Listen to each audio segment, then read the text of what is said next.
ਦਿਆਲ Singh college Lahore ਦੇ ਪ੍ਰਬੰਧ ਹੇਠ ਮੰਨੇ ਪਰਮੰਨੇ ਸ਼ਾਇਰ ਤੇ ਸੂਝਵਾਨ ਯੂਨਸ ਆਕਰ ਹੋਰਾਂ ਦੀ ਯਾਦ ਮਨਾਉਣ ਲਈ ਹੀਰਕ ਇਕੱਠ ਹੋਇਆ, ਜਿਹਦੇ ਵਿੱਚ ਹਯਾਤੀ ਦੇ ਵੱਖੋ-ਵੱਖ ਖੇਤਰਾਂ ਨਾਲ ਜੁੜਤ ਰੱਖਣ ਵਾਲੇ ਵੱਡੇ ਨਾਮਾਂ ਨੇ ਰਲਤ ਕੀਤੀ ਤੇ ਆਖਿਆ ਕਿ ਯੂਨਸ ਆਕਰ ਹੋਰਾਂ ਆਪਣੀ ਸਾਰੀ ਜ਼ਿੰਦਗੀ ਪੰਜਾਬੀ ਅਦਬ ਦੀ ਸੇਵਾ ਦੇ ਨਾਮੇ ਲਾਈ ਰੱਖੀ। ਸੋ ਡਾਕਟਰ ਸਾਹਿਬ ਦੇ ਬਾਰੇ 'ਚ ਬਹੁਤ ਲੰਮੀ ਗੱਲ ਹੋ ਸਕਦੀ ਹੈ, ਲੇਕਿਨ ਮੈਨੂੰ ਅਹਿਸਾਸ ਹੈ ਡਾਕਟਰ ਅਰਸ਼ਦ ਇਕਬਾਲ ਅਰਸ਼ਦ ਸਾਹਿਬ ਦੀ ਇਸ ਮਜਬੂਰੀ ਦਾ ਤੇ ਗੱਲਾਂ ਕਰਨ ਵਾਲੇ ਚੋਖੇ ਨੇ ਔਰ ਵਕਤ ਘੱਟ ਹੈ। ਸੋ ਮੈਂ ਸਿਰਫ ਉਹਨਾਂ ਦੀ ਜ਼ਾਤ ਦੇ ਬਾਰੇ 'ਚ ਇਹ ਅਰਜ਼ ਕਰਾਂਗਾ ਕਿ ਉਹ ਇੱਕ ਸ਼ਾਇਰ ਨਹੀਂ ਸਨ, ਇੱਕ ਪੰਜਾਬੀ ਕਮਿਟਡ ਨਹੀਂ ਸਨ, ਇੱਕ ਬਹੁਤ ਵੱਡੇ ਇਨਸਾਨ ਸਨ ਔਰ ਉਹਨਾਂ ਦੇ ਆਪਣੀ ਜ਼ਿੰਦਗੀ ਦੇ ਦੌਰਾਨ ਉਹਨਾਂ ਦੇ ਲਬੋ ਲਹਿਜੇ ਤੋਂ, ਉਹਨਾਂ ਦੇ ਅਮਲ ਤੋਂ, ਉਹਨਾਂ ਦੀ ਤਹਿਰੀਰ ਤੋਂ ਮੇਰਾ ਨਹੀਂ ਖਿਆਲ ਕਿ ਕੋਈ ਇੱਕ ਬੰਦਾ ਵੀ ਸ਼ਾਕੀ ਹੋ। ਮੈਂ ਸਮਝਦਾ ਕਿ 70 ਤੋਂ 80 ਦੀ ਦਹਾਈ ਦੇ ਪੰਜਾਬੀ ਗਜ਼ਲ ਦੇ 4 ਸ਼ਾਇਰ ਜਿਹੜੇ ਨੇ ਜਿਨ੍ਹਾਂ ਨੇ ਗਜ਼ਲ ਨੂੰ ਮੋੜਿਆ, ਇੱਕ ਨਵਾਂ ਢੰਗ ਦਿੱਤਾ ਔਰ ਪੀਰ ਫਜ਼ਲ ਗੁਜਰਾਤੀ ਦੇ ਅਸਰ ਦੇ ਵਿੱਚੋਂ ਕੱਢਿਆ, ਸਲੀਮ ਕਾਸ਼ਰ, ਰਊਫ ਸ਼ੇਖ, ਮਨਜ਼ੂਰ ਵਜ਼ੀਰਾਬਾਦੀ ਤੇ ਯੂਨਸ ਆਕਰ। ਲੇਕਿਨ ਮੈਨੂੰ ਹਮੇਸ਼ਾ ਲੱਗਿਆ ਹੈ ਕਿ ਯੂਨਸ ਆਕਰ ਸਾਹਿਬ ਇਹਨਾਂ ਸਾਰਿਆਂ ਤੋਂ ਹੀ ਵੱਖਰੇ ਨੇ ਔਰ ਇਹੋ ਵਜ੍ਹਾ ਹੈ ਕਿ ਉਹਨਾਂ ਦੀ ਸ਼ਾਇਰੀ ਦੀਆਂ ਸਿਰਫ 2 ਕਿਤਾਬਾਂ ਹੀ ਛਪੀਆਂ। ਚੰਗਾ ਲਿਖਣ ਵਾਲਾ ਹਮੇਸ਼ਾ ਘੱਟ ਲਿਖਦਾ। ਇਹ ਵੀ ਇੱਕ ਪ੍ਰੋਫੈਸਰ ਡਾਕਟਰ ਯੂਨਸ ਆਕਰ ਸਾਹਿਬ ਦਾ ਹਾਬੀ ਸੀ ਕਿ ਇਸ ਪੰਜਾਬ 'ਚ ਜਦੋਂ ਤੱਕ ਟੀਵੀਆਂ ਦੀ ਤਰੱਕੀ ਨਹੀਂ ਹੁੰਦੀ ਹੈ ਤਦ ਤੱਕ ਕੁਛ ਵੀ ਨਹੀਂ ਹੋ ਸਕਦਾ ਪੰਜਾਬੀ ਦਾ। ਪੰਜਾਬੀ ਉਹਨਾਂ ਦੇ ਮੂੰਹੋਂ ਹੀ ਜੱਜਦੀ ਹੈ, ਇੱਕ ਤੀਵੀਂ ਦੇ ਮੂੰਹੋਂ, ਇੱਕ ਧੀ ਦੇ ਮੂੰਹੋਂ, ਚਾਹੇ ਉਸ ਦਾ ਕੋਈ ਵੀ ਰੂਪ ਹੋਵੇ, ਉਦੋਂ ਮੂੰਹੋਂ ਜ਼ਿਆਦਾ ਜੱਜਦੀ ਹੈ। ਔਰ ਇਸ ਕਰਕੇ ਅਗਰ ਤੁਸੀਂ ਵੇਖੋ ਉਹਨਾਂ ਦੇ ਗਜ਼ਲ ਦੇ ਮਫਹੂਮ ਵਿੱਚ, ਉਹਨਾਂ ਦੀਆਂ ਗਜ਼ਲ ਦੀਆਂ ਅਲਾਮਤਾਂ ਵਿੱਚ ਇਹ ਚੀਜ਼ ਤੁਹਾਨੂੰ ਭਰਵੀਂ ਨਜ਼ਰ ਆਏਗੀ। ਅਸ਼ਰਫੁਲ ਮਖਲੂਕ ਹੋ ਕੇ ਵੀ ਮੈਂ ਆਕਰ ਬਣ ਗਿਆ, ਹਾਦੀਆ ਹੁਣ ਹੋਰ ਮੈਂ ਹਾਰਾਂ ਤੇ ਹਾਰਾਂ ਕਿਸ ਤਰ੍ਹਾਂ। ਡਾਕਟਰ ਸਾਹਿਬ ਮੇਰੇ ਮਹੱਲੇਦਾਰ ਸੀ, ਉਹ ਮੇਰੇ ਗੂੜੇ ਯਾਰ ਸੀ, ਮੇਰੇ ਮਹੱਲੇਦਾਰ ਸੀ, ਉਹ ਮੇਰੇ ਗੂੜੇ ਯਾਰ ਸੀ, ਕਰਦੇ ਉਹ ਪਿਆਰ ਸੀ ਤੇ ਬੜੇ ਗਮਖਾਰ ਸੀ। ਆਕਰ ਰਖਵਾਉਂਦੇ ਸੀ ਤੇ ਵੈਸੇ ਉਹ ਅਜ਼ੀਮ ਸੀ, ਆਕਰ ਰਖਵਾਉਂਦੇ ਸੀ ਤੇ ਵੈਸੇ ਉਹ ਅਜ਼ੀਮ ਸੀ।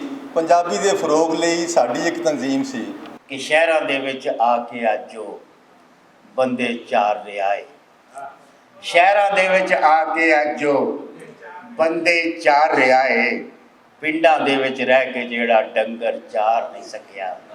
दादा वो दुनिया के लिए कामयाब शायर और अजीम इंसान थे और हमारे लिए बहुत बड़ी नेमत जो मैं अल्फाज में बयान नहीं कर सकती। मेरा नाम, मेरी शनाख्त उनकी तरफ से मिलने वाला मेरा पहला और सबसे कीमती तोहफा था।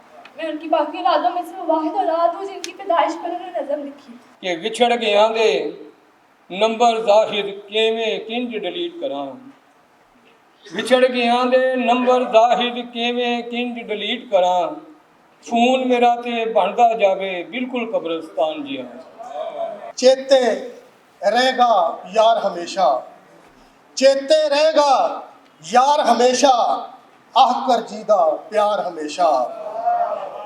चेते रहेगा यार हमेशा, आकर जीदा प्यार हमेशा।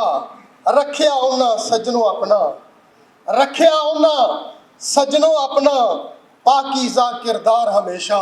ਗੱਲਬਾਤ ਕਰਨ ਵਾਲਿਆਂ ਦਾ ਆਖਣਾ ਸੀ ਕਿ ਯੂਨਸ ਆਕਰ ਹੋਰਾਂ ਦੀ ਸ਼ਾਇਰੀ ਹਰ ਵੇਲੇ ਦੇ ਸਮਾਜੀ ਪਹਿਲੂਆਂ ਤੇ ਝਾਤ ਪਾਉਂਦੀ ਹੈ। ਉਹਨਾਂ ਦਾ ਸ਼ੇਰੀ ਰੰਗ ਆਪਣੀ ਵੱਖਰੀ ਤੇ ਗੂੜੀ ਪਛਾਣ ਰੱਖਦਾ ਹੈ। ਕਿੰਜ ਬਿਆਨਾਂ ਕਿਸ ਤਰ੍ਹਾਂ ਦੱਸਾਂ ਯੂਨਸ ਆਕਰ ਬਾਰੇ, ਇਸ ਵਿੱਚ ਇੰਨੀਆਂ ਸਿਫਤਾਂ ਜਿੰਨੇ ਅਸਮਾਨਾਂ ਤੇ ਤਾਰੇ, ਤੇ ਮਾਂ ਬੋਲੀ ਦੀ ਸੇਵਾ ਦੇ ਵਿੱਚ ਇਹਨੇ ਉਮਰ ਗੁਜ਼ਾਰੀ। ਮਾਂ ਬੋਲੀ ਦੀ ਸੇਵਾ ਦੇ ਵਿੱਚ ਇਹਨੇ ਉਮਰ ਗੁਜ਼ਾਰੀ, ਤਾਈਓ ਸਭਨਾ ਕੋਲੋਂ ਲੱਗੀ ਇਹਦੀ ਵੱਖ ਉਡਾਰੀ। ਟੁਰ ਗਿਆ ਡਾਕਟਰ ਯੂਨਸ ਆਕਰ ਛੱਡ ਕੇ ਆਪਣਾ ਚੱਲਦਾ ਦਫ਼ਤਰ, ਅੰਦਰੋਂ ਬਾਹਰੋਂ ਹੈ ਸੀ ਉਹ ਤੇ ਸਾਫ਼ ਨਰੋਇਆ ਦਿਲ ਦਾ ਪੱਧਰ। ਅੰਦਰੋਂ ਬਾਹਰੋਂ ਹੈ ਸੀ ਉਹ ਤੇ ਸਾਫ਼ ਨਰੋਇਆ ਦਿਲ ਦਾ ਪੱਧਰ। ਧੀਮਾ ਸੀ ਤੇ ਹੀਨਾ ਸੀ ਉਹ, ਧੀਮਾ ਸੀ ਤੇ ਹੀਨਾ ਸੀ ਉਹ, ਸੋਹਣੀ ਸੂਰਤ ਅੱਖਰ ਆਕਰ। ਇਹ ਮੁਕਾਮ ਪੰਜਾਬੀ ਜ਼ੁਬਾਨ ਵਿੱਚ ਪ੍ਰੋਫੈਸਰ ਡਾਕਟਰ ਯੂਨਸ ਆਕਰ ਹੋਰਾਂ ਨੂੰ ਹਾਸਿਲ ਹੈ। ਸੱਚ ਤੇ ਇਹ ਵੀ ਕਾਰੀ ਉਹਨਾਂ ਦੇ ਕਲਾਮ ਤੋਂ ਮੁਤਾਸਰ ਹੋਇਆਂ ਬਗੈਰ ਨਹੀਂ ਰਹਿੰਦਾ। ਯੂਨਸ ਆਕਰ ਦੀ ਸ਼ਾਇਰੀ ਪੁਰਾਣੇ ਤੇ ਨਵੇਂ ਜ਼ਮਾਨੇ ਦੀ ਸ਼ਾਇਰੀ ਦਾ ਸੰਗਮ ਜਾਪਦਾ ਹੈ। ਸੱਚੀ ਗੱਲ ਕਿ ਹਯਾਤੀ ਦੇ ਮੇਲੇ ਮਿੱਤਰਾਂ ਨਾਲ ਹੀ ਫਟਦੇ ਨੇ।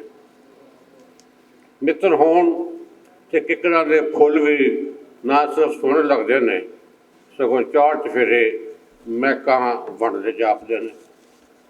ਤੇ ਜੇ ਸੱਜਣ ਟੁੱਟ ਜਾਣ ਤਾਂ ਫਿਰ ਹੱਸਦੇ ਵਸਦੇ ਸ਼ਹਿਰ ਵੀ ਸਾਏ ਸਾਏ ਕਰਦੇ ਲੱਗਦੇ ਨੇ। ਪ੍ਰੋਫੈਸਰ ਡਾਕਟਰ ਯੂਨਸ ਆਕਰ ਹੋਰੀ ਮੇਰੇ ਮਿੱਤਰ ਸਨ। ਉਨਵਾਨ ਹੈ ਤੇਰੇ ਬਾਝੋਂ, ਮਤਲਬ ਡਾਕਟਰ ਸਾਹਿਬ ਦੇ ਬਾਝੋਂ, ਕਿ ਭੁੱਖ ਪਿਆਸ ਦਾ ਮਾਰਿਆ ਜੀਕਣ ਪੰਛੀ ਹੋਵੇ ਤੇ ਪਾਣੀ ਵਿੱਚੋਂ ਬਾਹਰ ਜੀਕਣ ਮੱਛੀ ਹੋਵੇ, ਤੇ ਘਰ ਹੋਵੇ ਪਰ ਨਾ ਹੋਵੇ ਘਰ ਵਾਲਾ ਕੋਈ, ਹੋਏ ਕੋਈ ਖਜ਼ਾਨਾ ਪਰ ਨਾ ਹੋਵੇ ਰਖਵਾਲਾ ਕੋਈ, ਤੇ ਖੁਸ਼ੀਆਂ ਹੋਵਣ ਜਿਸ ਤਰ੍ਹਾਂ ਸਭੇ ਦੁੱਖਾਂ ਜਈਆਂ, ਤੇ ਕਿਸੇ ਦੀ ਤਾਂਗ 'ਚ ਅੱਖਾਂ ਹੋਵਣ ਰਾਹ ਵਿੱਚ ਪਈਆਂ। खुद तो बनता रहा यूनुस आकर, नात ने उसको किया है बरतर, आपका तस्करा रहा शब भर, आपका तस्करा रहा शब भर, सुबह तक हो चुका था सब अजबर। तो डॉक्टर यूनुस आकर साहब जिस तरह की गल हुई, शायरा ने बड़े मंजूम ਜਿਹੜਾ ਖਰਾਜ ਤਹਿਸੀਨ ਪੇਸ਼ ਕੀਤਾ ਹੈ, ਉਹਨਾਂ ਦੀ ਸ਼ਖਸੀਅਤ ਦੀ ਭਰਪੂਰ ਅਕਾਸੀ ਕੀਤੀ। ਪ੍ਰੋਫੈਸਰ ਯੂਨਸ ਆਕਰ ਬਾਰੇ ਇਹ ਦਿਲ ਕਮਲਾ ਕੀ ਅਰਜ਼ ਗੁਜ਼ਾਰੇ, ਉਹ ਰੱਬੇ ਜ਼ੁਲ ਜਲਾਲ ਦਾ ਬੰਦਾ, ਸ਼ਰੀਫੁਲ ਨਫਸ ਕਮਾਲ ਦਾ ਬੰਦਾ।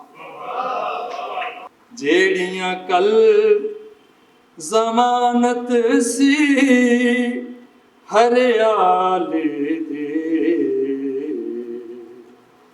ਅੱਜ ਉਹ ਪਹਿਲੀਆਂ ਕਲਰ ਥੋੜ ਉਗਾਉਂਦੀਆਂ ਨੇ।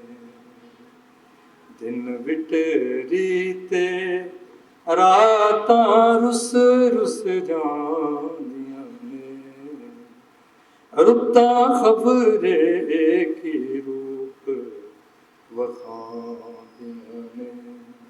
ਕਲੀਆਂ ਖਿਲੀਆਂ ਫੁੱਲ ਮੁਸਕਾਏ, ਜਗ ਦੇ ਮੌਸਮ ਜਗ ਤੇ ਆਏ, ਜਗ ਦੇ ਮੌਸਮ ਜਗ ਤੇ ਆਏ, ਕਲੀਆਂ ਖਿਲੀਆਂ।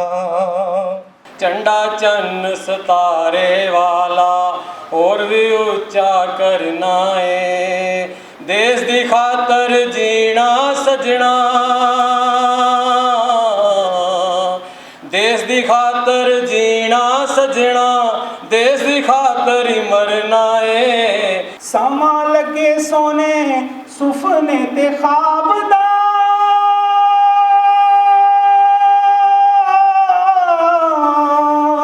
ਸਮਾਂ ਲੱਗੇ ਸੋਨੇ ਸੁਫਨੇ ਤੇ ਖਾਬ ਦਾ, ਮੁਖ ਰਵੇ ਫੁੱਲ ਬਣਿਆ ਗੁਲਾਬ ਦਾ, ਨੈਣਾ ਮੇਰਿਆਂ ਦਾ ਵੱਧ ਜਾਵੇ ਨੂਰ, ਨੈਣਾ ਮੇਰਿਆਂ ਦਾ ਵੱਧ ਜਾਵੇ ਨੂਰ, ਤੂੰ ਜਦੋਂ ਮੇਰੇ ਕੋਲ ਹੋਣਾ, ਤੂੰ ਜਦੋਂ ਮੇਰੇ ਕੋਲ ਹੋਣਾ। ਮਾਂ ਬੋਲੀ ਦੇ ਇਸ ਮਹਾਨ ਸੇਵਕ ਦੀ ਅਦਬੀ ਸੇਵਾ ਹਮੇਸ਼ਾ ਯਾਦ ਰੱਖੀ ਜਾਏਗੀ ਤੇ ਆਉਣ ਵਾਲੇ ਜ਼ਮਾਨੇ ਵੀ ਉਹਨਾਂ ਨੂੰ ਪੰਜਾਬੀ ਬੋਲੀ ਦਾ ਵੱਡਾ ਸ਼ਾਇਰ ਮੰਨਣਗੇ।